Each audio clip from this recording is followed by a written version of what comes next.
অনেকক্ষণ চেষ্টা করার পর মেয়েকে ড্রেসটা পরাতে পারলাম, কারণ ও রেডি হতেই চাচ্ছে না একটুকু। কারণ ওর জ্বর সর্দি লাগছে, 1 সপ্তাহ ধরে কিচ্ছু খাচ্ছে না, নাক দিয়েও জল পড়তেই থাকে।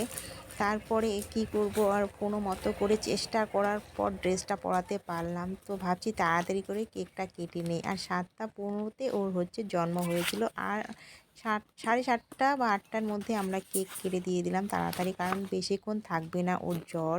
আর জ্বরে শরীরে কিচ্ছু ভালো লাগে না, কিছু খাচ্ছেও না।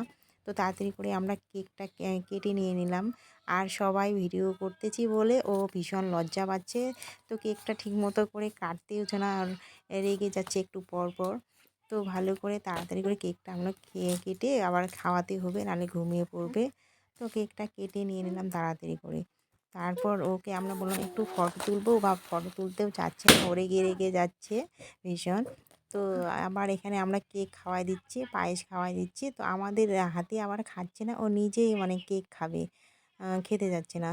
তো দেখো আমরা হচ্ছে একটু কেক খাওয়াই দিই, না ও কেক খাবে না, নিজেই খাবে। তো ঠিক আছে, ওকে নিজের মতো করে ও নিজেই খাক একটু করে, বেশি খাওয়ানো যাবে না কারণ সর্দি।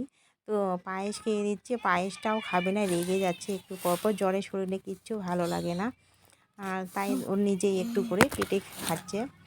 আর তারপর আবার ভাত খাওয়ানো, তো ঠিক আছে, এখন আমরা ওকে ভাত